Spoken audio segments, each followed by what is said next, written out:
So good afternoon, everyone, and welcome to my talk on trust, relevance, and capacity. So what I wanted to do is just start by, well, as a general opener, I guess some of the issues that I'll touch on are particularly germane to LGBT people of colour and also people of colour generally. And I think it's quite important to flag up as they both intersect, but also are intensified by people's plural identity as also people LGBT. Can I get the next slide, please? So trust, relevance, and capacity. These just in a sort of simple watchword, I think, are the key issues that confront the Kiki Bristol. And from Kiki Bristol, sorry, let me just explain. So Kiki Bristol is the group that I'm representing, a group of QT queer people of colour, that came together in 2016 to sort of answer the absence of organisation and space that was available in Bristol for the QT community. But in many ways, when we're asked to do this seminar, I thought these are at the heart of the challenges that we face and at the heart of the problem around increasing number of QT volunteers and BME volunteers generally. Next slide, please. One of the issues I think often comes up when we're looking at diversification is what are we aiming for? What is the sort of groundswell? What is the foundations, in any case, of volunteering or other sort of social phenomena? So what we can see is that 22% of people in the population volunteer, and that ethnic minority volunteering within the Black communities looks at 25%. So in many ways, then, it's more than the case, I think, as we'll come on to discuss, as to where people volunteer and why they don't volunteer for organizations which they might identify as being white. Where are they present in other spaces? Next slide, please. So again, this gives us a sense of volunteering by gay, lesbian, bisexual population. And we can see once more that there is the mixed and multiple ethnic groups is quite widely represented. So again, I think there's a question around where people are present or not. Can we next slide, please? So to understand why people are why volunteering may be a challenge for QT people, it's important to consider the general social experience. So this is, in a sense, how do we experience the world? And of course, it's not for me to speak for all QT people, but I think it gives us a sense of why some communities and why some cohorts in a society feel more that it's easier to access spaces and why not. I think it's just about taking a whole person, a broader social experience approach. So I go then to my next point, the experience of intersectional discrimination, both on the basis of sexuality, sexual identity, and also of race. And that this cuts across, this is both specific and cuts across different spaces in which QT people occupy. Next slide, please. So some of us will be familiar with Stonewall's recent research, which found that 51% of LGBT respondents experienced discrimination from within the community.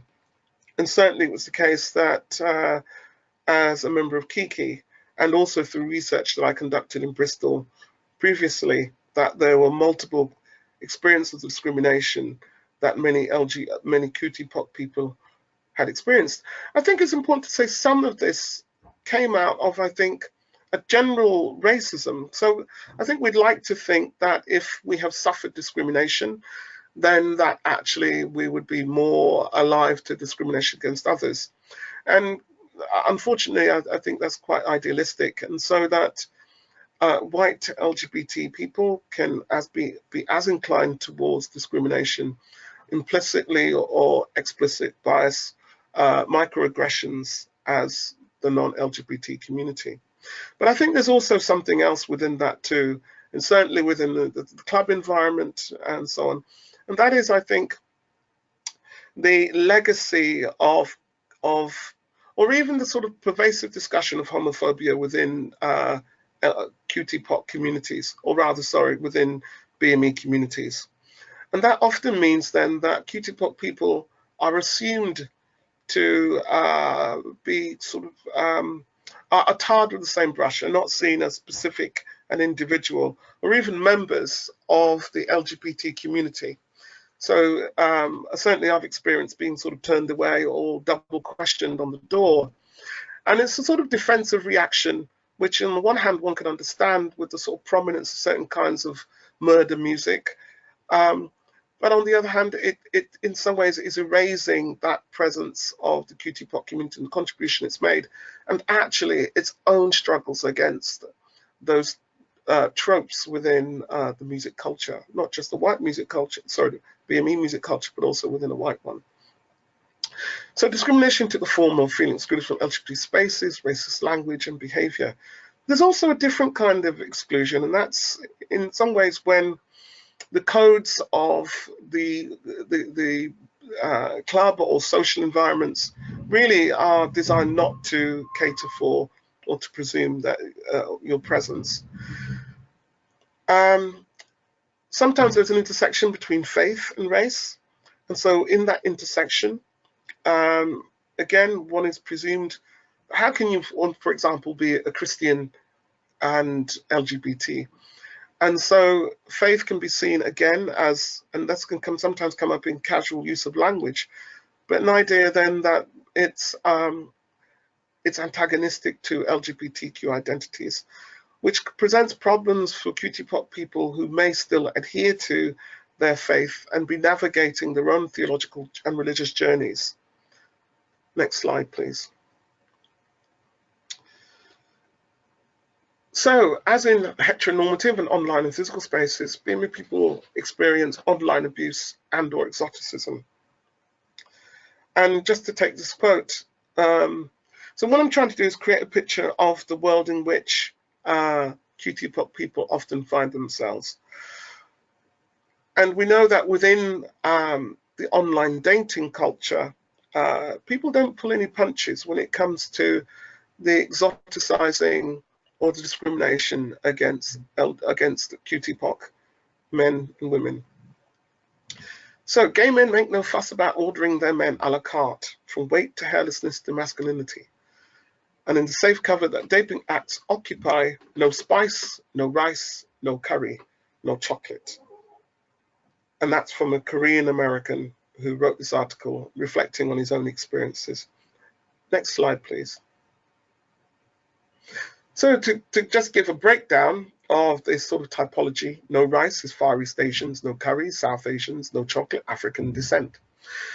And this is sort of similar to the troping that existed, perhaps still exists, within the, it sounds almost 19th century. And certainly it kind of has echoes of certainly the sort of immediate post-war, no blacks, no dogs, no Irish.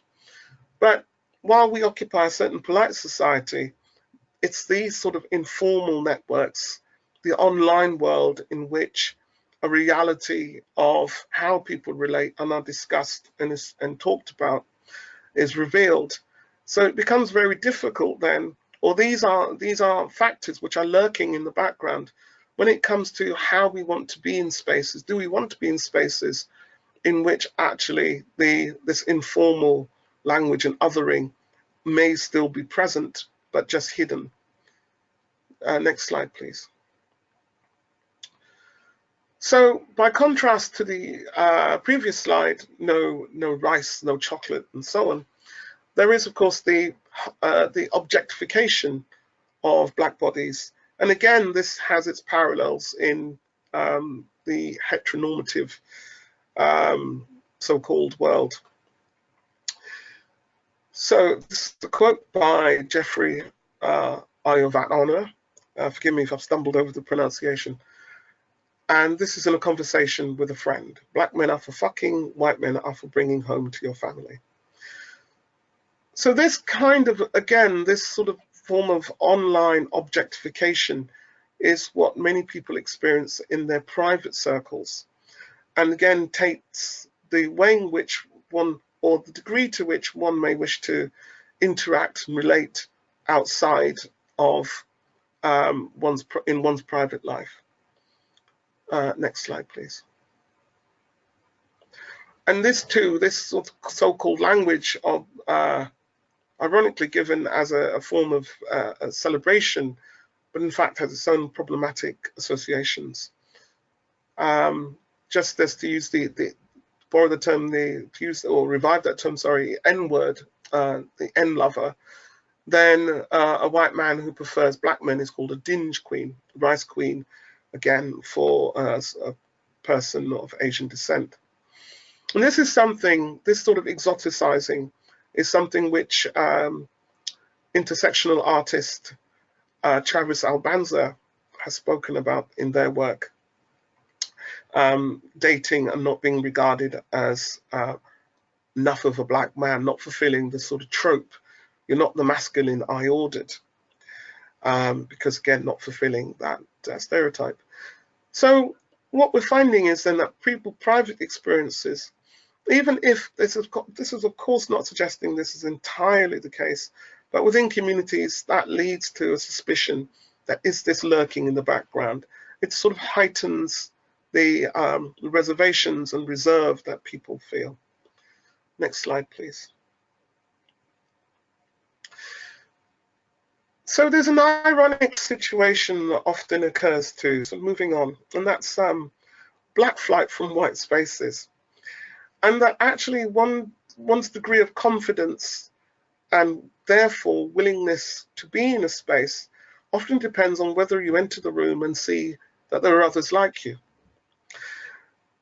If you're entering a white middle class space, or let's take race out, the color out for a moment. If we're entering into a white space and you're working class, then often there is a great deal of mental work that goes into navigating that space, adopting the norms, using those efficiently, surviving that space, feeling confident and recognized in that space. Add color into the mix, add race into the mix, and you see the intensity and the labor that's involved to be able to feel comfortable and empowered in that space. Even when there is a degree of cultural continuity, or contiguity, I should say, based on shared experiences, university, tasting music, or so on, then still race can be a barrier where it's presumed to mean much more than it sometimes does, and that contiguity is invisible, partly because we're often sort of reading social experiences which may or may not exist because, well, we've read about what black people and QT people experience, from The Guardian. And sometimes it just makes it very difficult to just feel that you can just connect in that space. So constantly code switching is vital for survival, is nonetheless draining. So certainly what I've seen in various groups, not just QT-POC, and especially, and in fact, just more broadly, that where there are classes and groups where BME people are few in number, it's actually almost a circular problem, because then people are less inclined to join those spaces where they feel isolated, invisible, and where they feel they have to do a lot of labor in order to be visible and to feel connected. And of course, some people navigate those spaces, but it's often a problem that way too. Edson, just to let you know that you're halfway through. Okay, I'll speed up. Thank you. Next slide, please. So, and this, just to reaffirm that point, this is one of the things which a Kiki member flagged up recently when I said I was representing the group as regards this topic. Sometimes I find volunteering spaces incredibly white middle class. I know this is inherently wrong, but it can make me feel uncomfortable. Some people are not turning up because it may feel like a space not for them. So next slide, please. So one of the issues I guess I would suggest is trust and the inheritance of invisibility. So where, in a sense, there's been an absence of recognition of QT-POC presence, then it means that that's created a pattern, an expectation. It's created a legacy where organizations are now doing catch-up. How do you now convince a community where you've been, where perhaps more could have been done to express their presence and welcome? How do you now convince them that you're sincere and that they are on board? And so what tends to happen is that it can become, within QT-POC circles, a lasting suspicion that's very difficult to overcome and defeat. The next slide, please. So relevance, what are the challenges facing BAME communities? Are they the same as their white peers? So I suppose what I'm drawing attention to is that we know that BAME communities volunteer. We know that that QT-POC people volunteer. But in the desire for, let's say, white-led organizations to call on Black volunteers, are the issues that they wish to address versed in the same idiom, expressed in the same way, expressed in the same idiom? Are they even the same problems that QT-POC communities face and challenges? So to what extent are these additional challenges shaping the choices of the BAME LGBT people? And these challenges, say, of race, of the criminal justice system, of the multiple ways in which a race and class exacerbate the other kinds of statuses which we occupy. How are these things exacerbated by plural identities? And is this then what is where many of the QT-POC community are looking to put their energies into? Next slide, please. So let's say, for example, then, that we know that unemployment rates for Black Caribbean and Black African young men stand at 29%, almost to double the average unemployment rate. That's in 2016. And the unemployment rate for women age 16 plus was 4.7. So employment, health, housing. When we're looking at these statistics, we're also thinking, are these the kind of issues that are also being addressed by LGBT organizations that are white-led? And is this, and if not, then how do you hope to attract the interest of BAME communities? Next slide, please.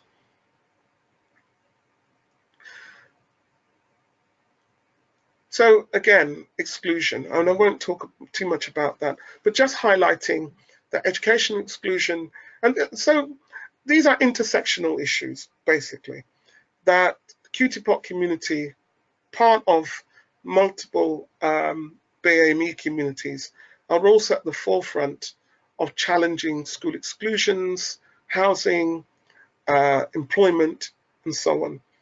And this informs, again, the volunteering alongside their work as QT-POC members of the community. Next slide, please. So, and again, homelessness and invisible homelessness. But what is, and this again is a particular issue, I think, for the QT-POC communities, and why statistics are difficult to, well, there are missing statistics, I should say. So, for example, I was unable to find information around who is out, or the percentage of people who are out in the workplace among friends, or among friends among QT-POC communities, and among peers. And I think that's important because, again, this may be one of the sort of focuses of the QT-POC organizations and people generally, is around the dangers of coming out and potentially becoming homeless, the treatment by their communities as a result. And we know that LGBT people are more likely to experience, young people are more likely to experience homelessness. And this again may be exacerbated for the QT-POC communities. Can we, next slide, please. So, and we can see that differential statutory homelessness house wills, there's a greater number among the BME background, but we don't get a sense of how that of the relationship between that and the QTPOC community. So whether or not the QTPOC community, and I suspect it is so, also experience differential rates, increased rates of homelessness as a result. And again, also the targeted violence, sexual exploitation, and substance abuse, physical and exposure to physical use, physical and mental health problems.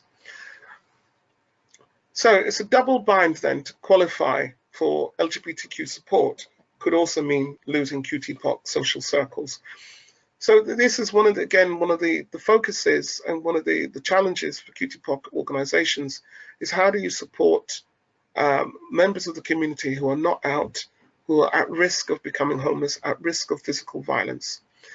And to what extent are these visible concerns, the kind of exacerbators present in the work being done by LGBT organizations that we can sort of describe as white-led. And I know that's problematic because, of course, organizations are diverse in many ways, but it's how they may appear on the outside.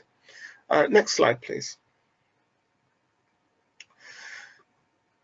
The other key issue is capacity. So QTPOC people, BME communities, as members of the BME communities, also have been hit hard by the decimation of the third sector, which I think really began with the marketization of the sector under Labour, and of course accelerated by the Tories, and followed by austerity.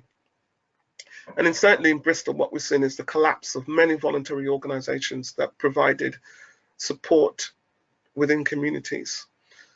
So LGBT Bristol survives, and even in terms of course, thinking of white identified organisations, it's a struggle to survive. And I know that one of the key organisations in Bristol, which I've worked with, is now surviving through consortium working and has less scope for development research and embedding and connecting new avenues of work. So we're all struggling, and the BME sector is struggling in particular. And in Bristol, some of our leading organisations have closed.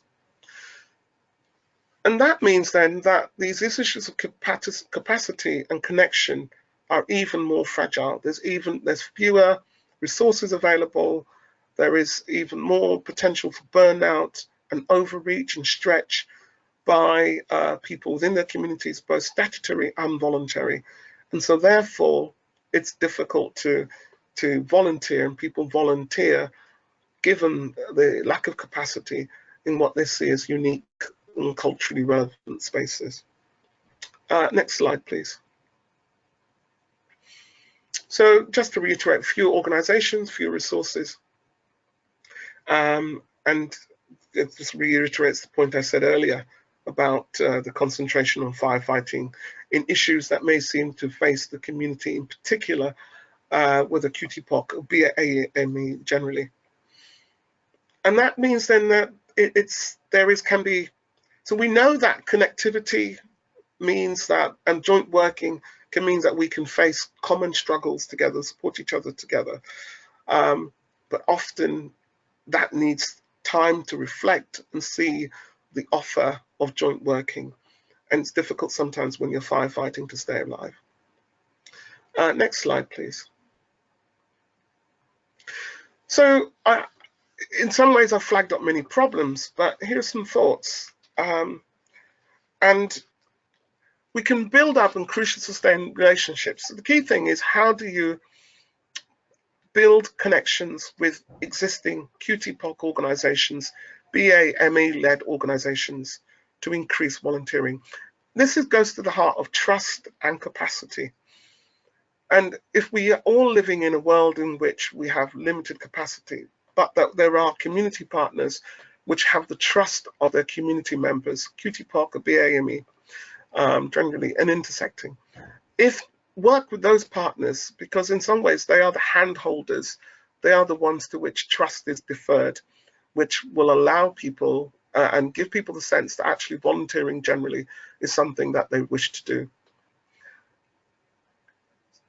Kiki Bristol, which I've mentioned that I'm one of the founders of, we're volunteer-led. The ASK is brilliant. We've seen that Bristol in particular and the LGBT organisations and collectives have really risen up and said, invited Kiki into so many initiatives. But actually, we don't have the resource to always take up those organisations.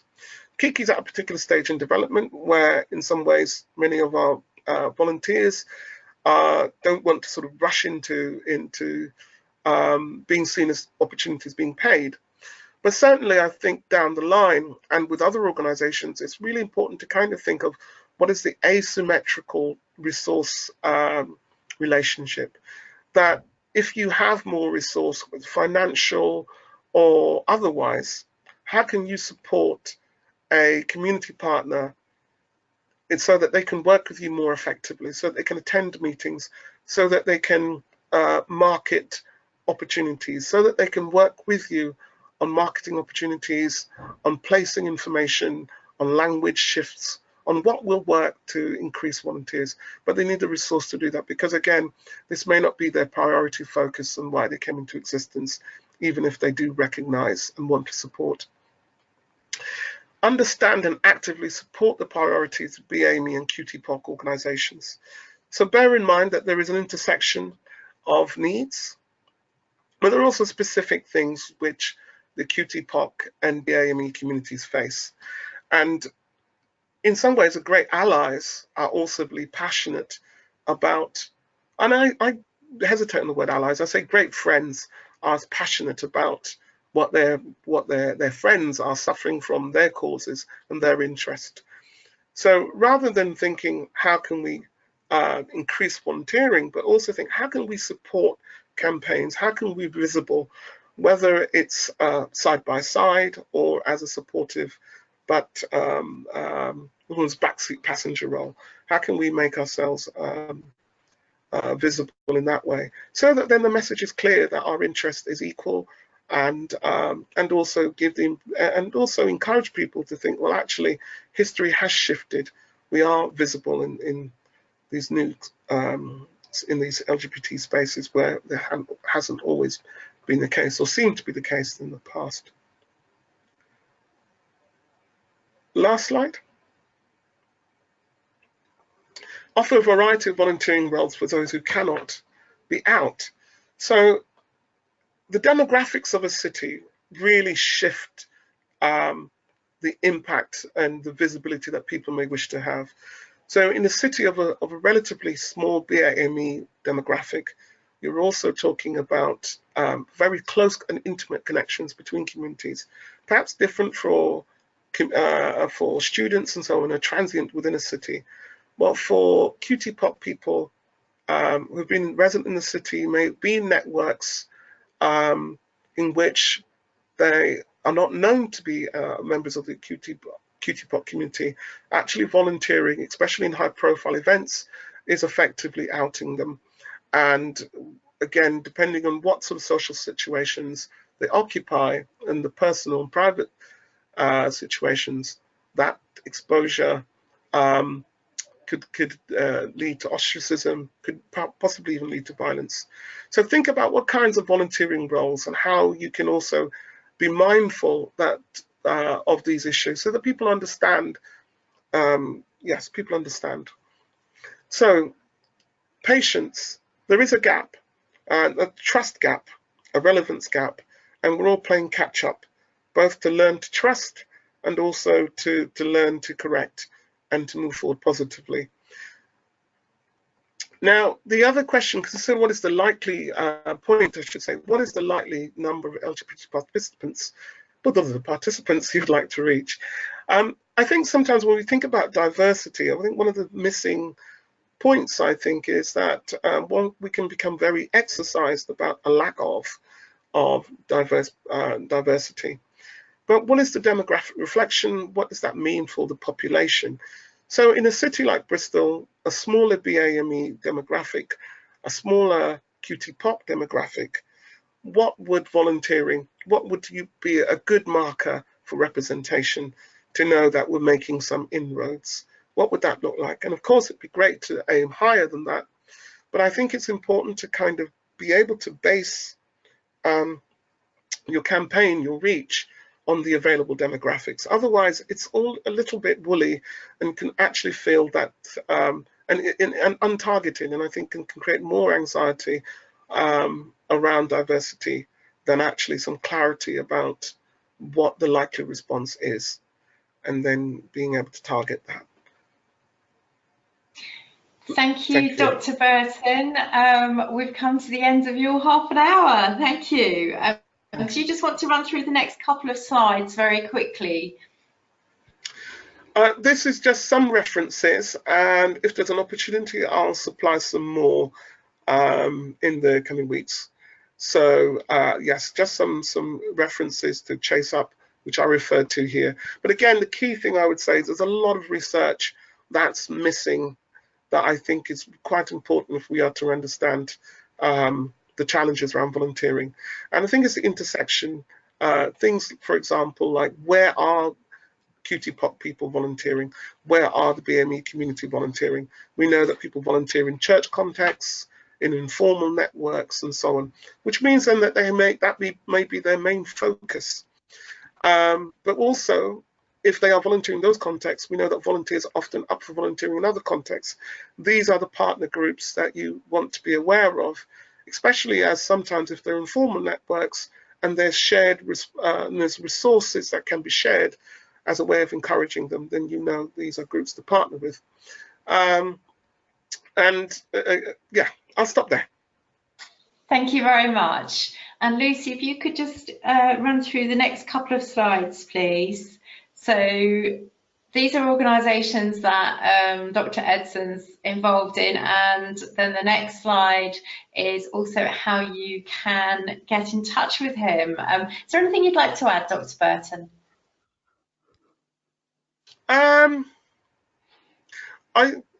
No, I think I'll leave it there and I'll pick up in the Q&A. Fantastic. Okay. Thank you so much for that. It was a really thought-provoking presentation. We're now going to move on to our second presentation for today, and that's Barclay Wild on the topic of intersecting identities, building inclusion. Over to you, Barclay. Thank you. Yes, thanks ever so much, Annie. And if we could have the next slide, please, Lucy, that would be really, really great. So I really welcome your thoughts, Edson, on particularly how the spaces often seem separated. That's certainly something I'm taking from the talk that you just gave. And also, we as an organization are increasingly hearing stories from our clients where one of their larger challenges is how to bring communities together, bring communities into their resources, into their services, so that that better reflects identities and better reflects intersectionality. And as an organization, that's certainly something that we're consciously aware of and how we can overcome that challenge. Next slide, please. So we're a community interest company. We were established in 2012 and we work across the UK providing training, consultancy and research. And one of the core values for us as an organisation is that we are equalities led, and what that means for us is that we all come from a background, both personally and professionally, of being involved in the equalities field. Certainly for many of us, that's for many decades, and also that we come with lived experience. So, for example, our cultural awareness and our cultural competency is delivered by trainers who come from a background that's of a BAME background, for example. We're also, as an organisation, acutely aware that we need to be researching and evidencing everything that we're doing, everything that we're saying, everything that we're putting into the world. And that, I think, has been made a focus of in your talk, Edson, about how with reducing resources, there is a need for us to evidence base, and we are attempting to do that through partnering with further education, higher education, with researchers and academics, and certainly partnership work is something that's important for us in the way we deliver and shape services. We're far more interested in collaboration than we are in competition, even though we are in a competitive environment. So we would certainly I think as an organisation, we would never put ourselves in a competitive place in terms of competing against a Black-led organisation, for example. That's something that we would be really mindful of. Next slide, please, Lucy. I want to start the talk then by this quote, sharing this quote, which is something that was said to us by a young person at an event we ran. And that young person said two main key points for me, and they underline, I think, everything we do. And I think there's some resonance with the talk you gave, Edson, which is that about, if I'm not seeing myself reflected or represented, then I don't think you are for me. The young person also made a point around, we have a piece of legislation, we have the equality law we have in this country, and we have those protected characteristics.